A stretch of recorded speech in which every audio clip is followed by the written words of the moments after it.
بسم اللہ الرحمن الرحیم وبہ نستعین۔ ہم آج بیان کریں گے استاد اور ماہرین فن سے استفادہ کرنا چاہیے یا نہ۔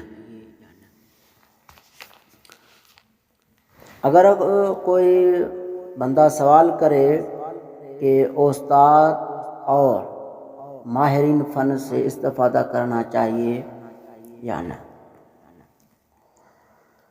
ہم اس کے جواب میں کہیں گے سب سے پہلے طالب علم کو اپنے استاد اور ماہرین فن سے استفادہ کرنا چاہیے۔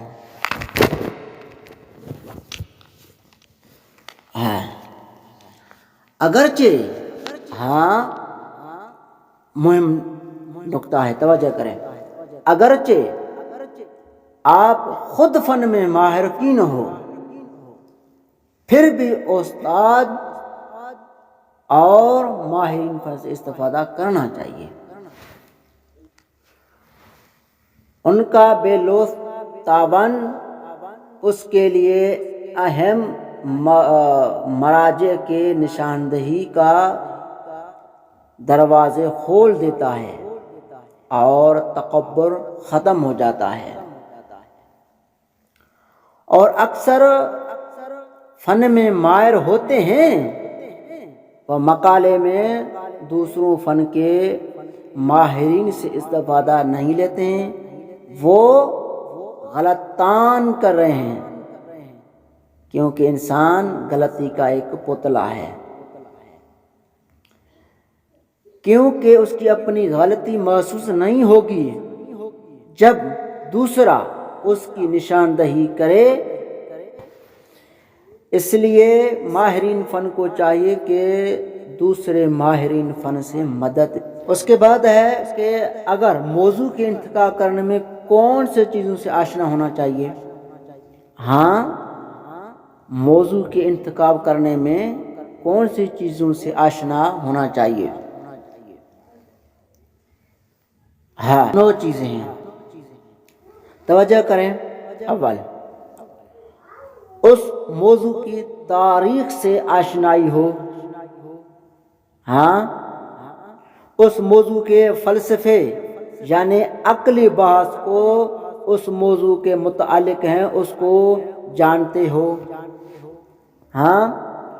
اس موضوع اور علم میں کون سی روش استعمال ہوتی ہے اس جاننا بھی محقق کے لیے ضروری ہے۔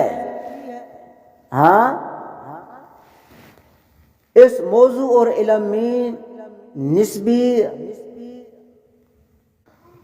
تخصص رکھتا ہو، بغیر تخصص نسبی کے کسی بھی مسئلے میں اظہار نظر سے اجتناب ضروری ہے۔ پنجم، کسی بھی علم یا موضوع میں تخصص کے لیے تین بالا چیزوں سے آشنا ہونا بے حد ضروری ہے، یعنی اس کی تاریخ، فلسفہ اور روش سے آشنائی رکھتا ہو۔ ششم، موضوع تحقق محقق پسندیدہ یا دلچسپ موضوع ہو۔ بہترین نکتہ ہے نا،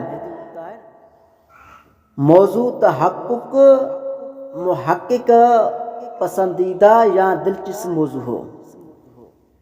ہفتم،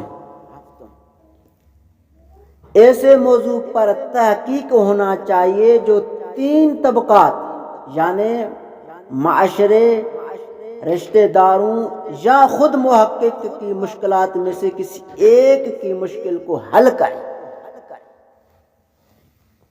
اشتم، جس موضوع پر تحقیق کر رہا ہے جس موضوع پر تحقیق کر رہا ہے اس کی زبان سے محقق کو آشنا ہونا چاہیے، لیکن یہ لازم نہیں ہے کہ تحقیق کے منابع اسی زبان کے کتاب سے لے جائے، لیکن دوسروں زبانی کے کتابوں سے بھی مدد لینا چاہیے۔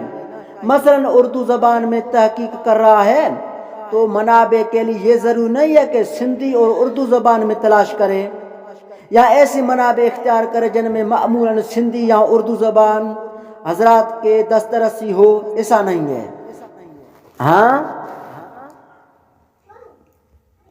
موضوع کو کسی بھی صورت میں تکراری نہیں ہونا چاہیے، یہ مہم نقطہ توجہ کریں، موضوع کو کسی بھی صورت میں تکراری نہیں ہونا چاہیے،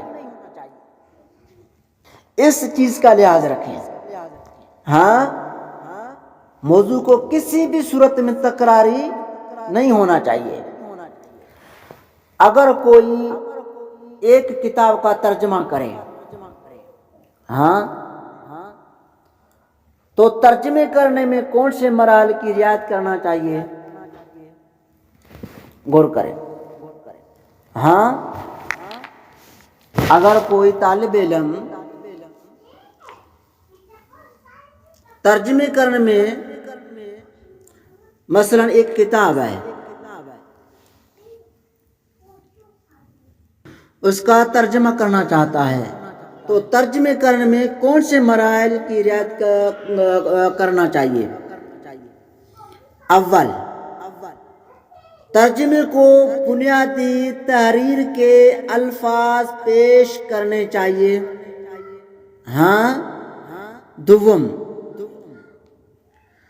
ترجمے کو بنیادی تحریر کے خیال کو پیش کرنا چاہیے۔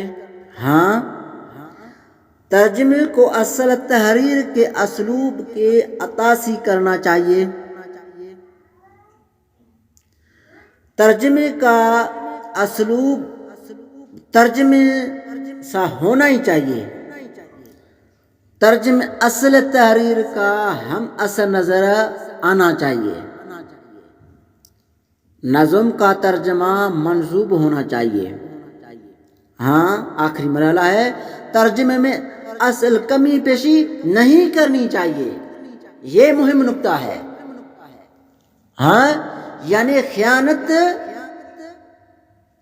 سے اجتناب کرے، یہ خیانت ہے ایک قسم کی۔ اگر کوئی ترجمے میں کمی پیشی کرے تو اصل میں اس نے خیانت کی ہے، مہم نکتہ ہے، ترجمے میں اصل کمی پیشی نہیں کرنی چاہیے۔ اس کے بعد اصل میں ترجمہ جو ہے، ترجمہ ہم پہلے تو ترجمے کو بیان کریں تو ترجمہ کس کو کہتے ہیں؟ ہاں، ترجمہ کیا ہوتا ہے؟ دیکھیں مولانا، اصل میں ترجمہ ایک ایسا فن ہے، ہاں، ایسا فن ہے جس کی وساطت سے کسی ایک زبان کے فن پارے کو دوسری زبان میں منتقل کر کے اس زبان کے قارئین کو اس تک پہنچنے کے موقع فراہم کیے جاتے ہیں، اس کو ترجمہ کہتے ہیں۔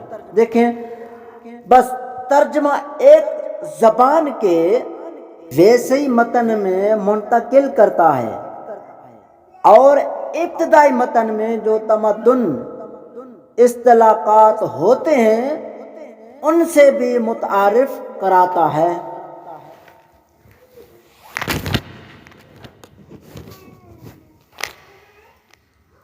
غور کریں، اگر کوئی سوال کرے کیا ترجمہ کرنا ایک ممکن چیز ہے یا ناممکن چیز ہے؟ ہاں، اگر کوئی اعتراض کرے کیا ترجمہ کرنا ایک ممکن چیز ہے تو ہم اس کے جواب میں کہیں گے اگر ترجمہ کرنا ممکن نہ ہوتا تو گزشتے 10,000 سال کے تحریری سفر کے دوران لاکھوں متون کے ترجمے ہرگز نہ کیے گئے ہوتے۔ ہاں، اور ایک زبان بولنے والے دوسری زبانوں کے کارناموں سے متعلق اتنی معلومات ہرگز نہ رکھتے جتنی معلومات آج انہیں حاصل ہے۔ لیکن ترجمہ بنیادی متن سے پوری طرح انصاف نہیں کیا جاتا ہے، اس لیے کہ ترجمہ ایک نہایت ہی مشکل فن ہے۔ ہاں، ہر آدمی کے بس کی بات نہیں ہے۔ اس میدان میں کامیابی حاصل کرنے کے لیے اگرچہ ترجمے سے ذہنی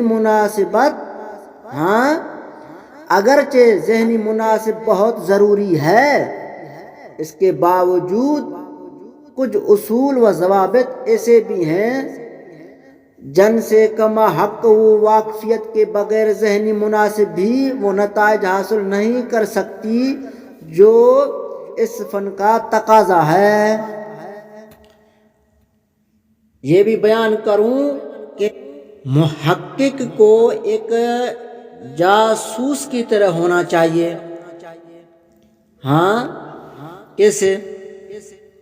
ہاں، محقق کی نظر اور طریقہ کار ایک جاسوس سے مشابہت رکھتا ہے۔ ہاں، جس طرح ایک جاسوس چھوٹے چھوٹے پر اسرار اشاروں کو ایک باترتیب طریقے استدلال کی روشنی میں پر رکھتا ہے، اس طرح محقق اپنے عمل تحقیق کے دوران ایک منصفانہ اور قابل یقین حل کے لیے چھوٹے چھوٹے پر اسرار اشاروں اور نقاط کو استدلالی انداز میں جمع کرتا ہے۔ ہاں، جس طرح جاسوس کی قابل اعتماد و شہادت پر عمل انصاف کا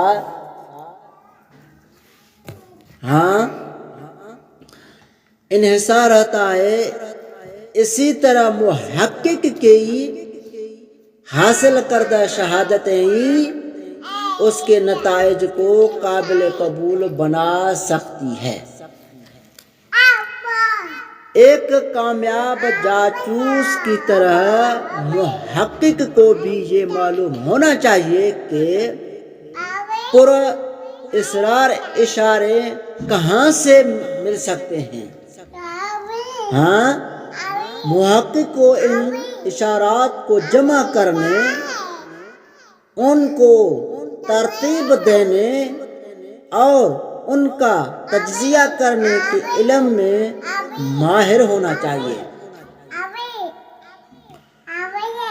اصول مواد کے ہر ممکنہ ذریعے کے ساتھ اس کا تعلق ہونا چاہیے۔ عام طور پر مفید مطلب شہادتوں کی تلاش لائبریریوں میں ہوتی ہے۔ ہاں، اس کو کتابوں کی فہرست اور ان کو رکھے جانے کا طریقہ کار سے اچھی طرح واقف ہونا چاہیے۔ ہاں،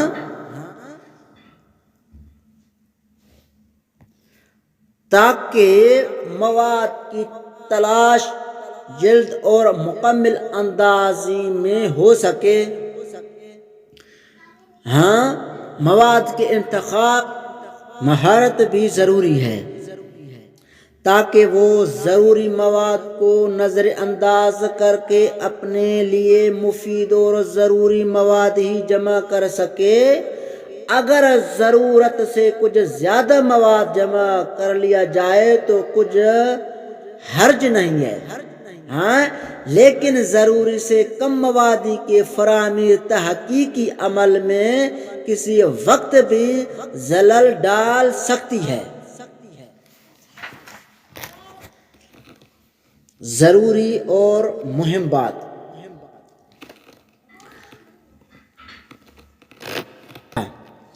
اگر زیر مطالعہ مواد اس زبان میں ہے جسے محقق نہیں جانتا، پھر اس کو کیا کرنا چاہیے؟ تو اس کو یہ کرنا چاہیے کہ پھر وہی راستہ ہے، یا تو محقق ان زبانوں کو سیکھے یا ان کے قابل اعتماد تراجم کا سہارا لے بہتر تو یہی ہوتا ہے کہ محقق اس زبان کا علم اپنی ضرورت کے مطابق حاصل کرے۔ آخری بات، ہاں، کام کے لیے مدت کا تعین کس طرح کریں؟ ٹھیک ہے،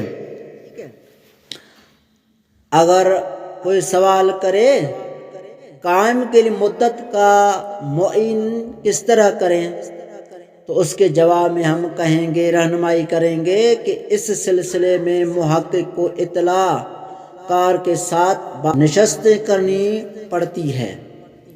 یہ نشست مناسب ماحول پر ہونی چاہیے۔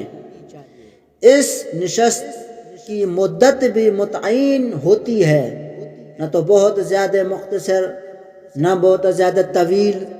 نشست کا مقام، ماحول اور مدت کا تعین اطلاع کار کی سہولت کے مطابق کیا جاتا ہے۔ تاہم جگہ ایسی ہونی چاہیے کہ جہاں غیر ضروری لوگ آ کر کام میں خلل انداز نہ ہو۔ اس سلسلے میں یہ بھی ضروری ہے کہ نشست میں تبادل خیال کرتے وقت اطلاع کار پر ضروری ہار اور محنت نہ پڑے، اور دوران اطلاع کار کا شکریہ اور اس کے لیے اظہار ممنونیت بھی کرتے رہنا چاہیے تاکہ کام میں اس کی دلچسپی بڑھتی رہے۔ اچھا، محقق کو اپنے اندر نظم و تدبیر کا جذبہ رکھنا چاہیے، کیونکہ انسان کی کامیابی اور کامرانی میں نظم کو بہت زیادہ اہمیت حاصل ہے۔ اگر ہمارا کام اور سرگرمیاں، ہمارا فاضل وقت، ہمارا آرام، ہماری آمدنی اور اخراجات، ہمارے مادی اور معنوی امور سب کے سب منظم ہو تو دنیا و آخرت میں ہماری زندگی فائدہ مند ہوگی اور ہم ایک کامیاب زندگی کے مالک ہوں گے۔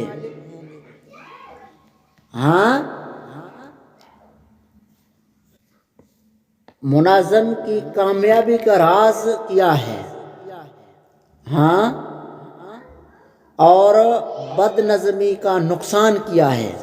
یہ اگلے درس میں بیان کریں گے انشاءاللہ۔ والسلام علیکم ورحمۃ اللہ وبرکاتہ۔